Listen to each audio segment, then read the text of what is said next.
Now, if you're a student from a black, Asian or other minority ethnic background, your chances of being awarded a top degree mark are 13% lower than a white student. It's been an issue for universities for years now. Some say it shows that higher education in this country is institutionally racist. Well, in the latest part of our True Colours series exploring issues raised by the Black Lives Matter movement, our education correspondent Peter Bean reports on the university attainment gap. When I was at primary school, my mum always used to tell me that I would need to work twice as hard as everyone else, and that was because I looked different to everybody else. Oh, that's a nice picture. How old were you? From a young girl, Laisha Johnson knew she wanted to be a lawyer. Growing up in Arnold in Nottinghamshire, her friends and family were right behind her. Others were less encouraging. I've had quite a few people tell me, why don't you try something else, try performing arts, try, going into acting or something like that. Law is obviously quite competitive and it takes the strongest and, the smartest, but that didn't stop me. And it didn't stop her. In 2018, she graduated with a 2-1 degree in law at Nottingham Trent University. Laisha got the rewards her hard work deserved. Many black, Asian and ethnic minority students, though, don't, because of what's said to be an inbuilt bias in our higher education system.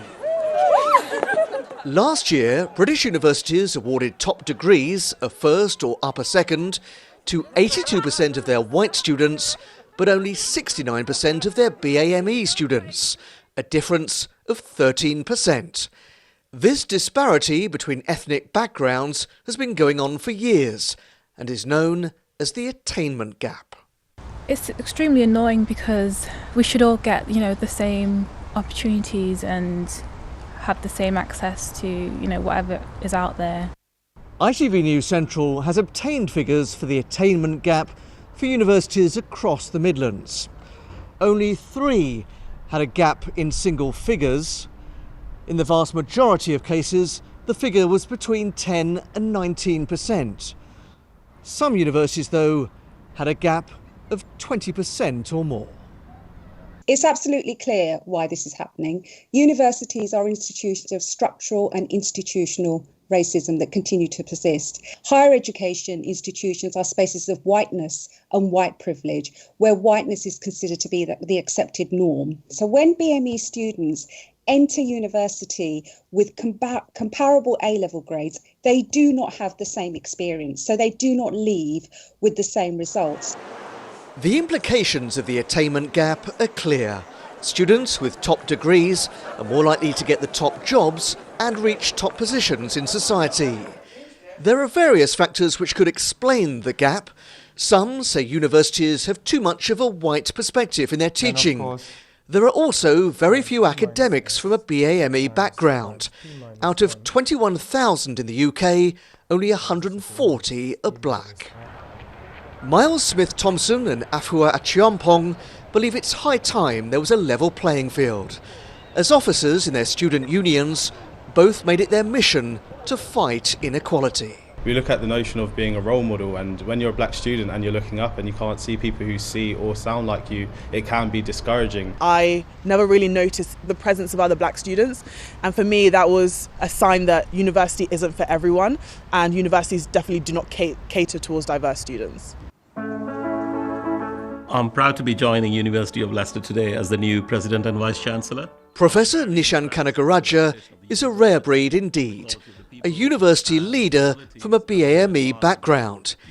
He's pledged to increase diversity amongst his staff and eliminate the attainment gap at his university by 2025. The reason I'm so committed to it is that if this was the case with male and female students, if you imagine 20 female students got 22% less than the male counterparts, it simply would not be acceptable.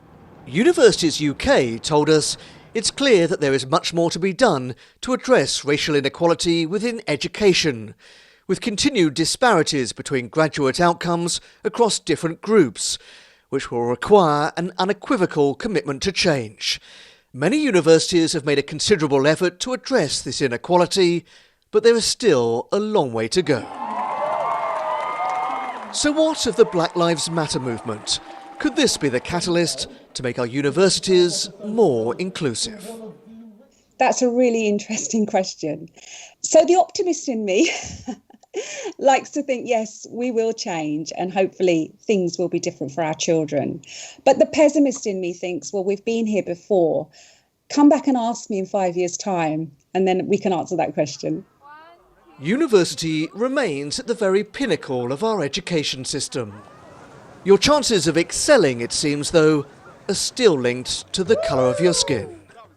Peter Bean, ITV News.